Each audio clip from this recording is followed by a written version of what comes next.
In Italy, on April the 25th, Liberation Day is celebrated. It's the annual occasion to commemorate the end of the Nazi-Fascist occupation of the country.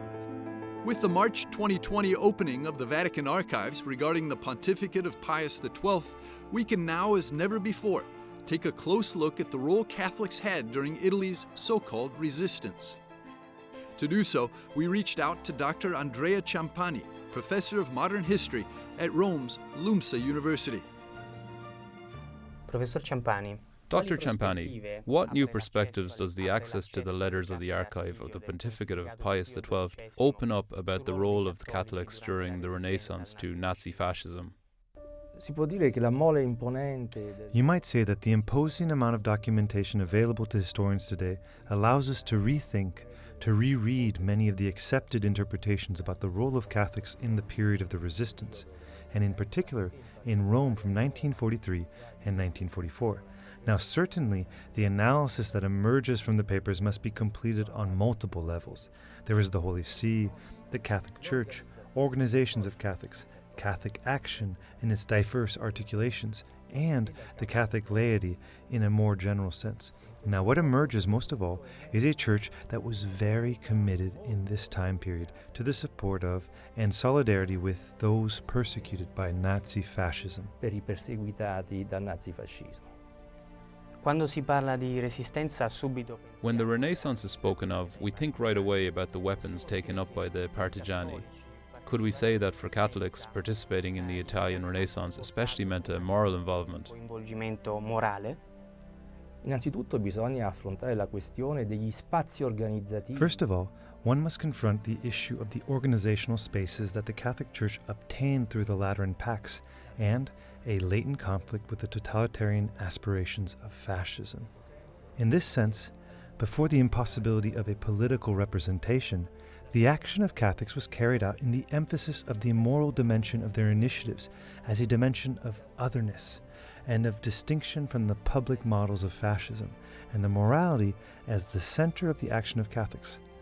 On the other hand, following the magisterium in the pontificate of Pius XII, Catholics were dedicated to reflecting on the issue of social justice. Riflettere sulla questione della giustizia sociale. Professor, in what way did the Church and Catholics experience the Renaissance alongside the diversive political components like the socialists, communists and liberals? Comunisti e liberali. Innanzitutto, quando per esempio a Roma iniziò. First of all, when, for example, in Rome, the resistance began after the 9th of September, the National Liberation Committee was constituted. Catholics lived the participation and the moral and political commitment to the resistance with great solidarity. They did so often encouraged and supported by the Holy See. From the papers of the archive emerge hundreds of initiatives from the Holy See for the assistance of the population, for refugee assistance, for the informing about and mediating for the liberation of those arrested by the Germans and the fascist police. This work of solidarity knew no borders. They were addressed certainly to the Catholic components. Many were the Catholics arrested and persecuted, and even some priests were killed, as is known, but there was also components of the liberal world, the socialist world, and the communist world. Ma anche esponenti del mondo liberale, del mondo socialista, del mondo comunista. Professore, un'ultima domanda. Doctor, a final question.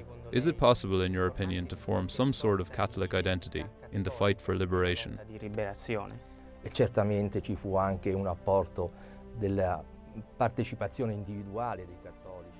Certainly there was also a contribution of the individual participation of Catholics in the liberation phase, which had many and diverse forms of engagement.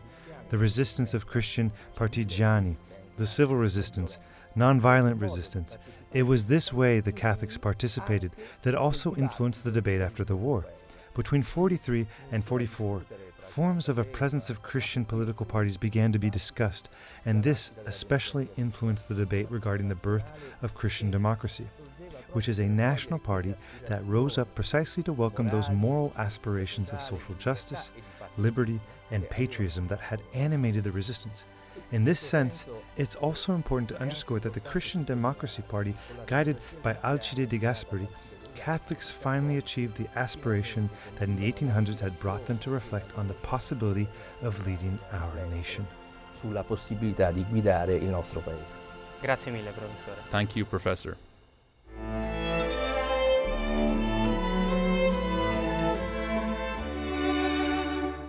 We'll be back after a short break with more on Vaticano.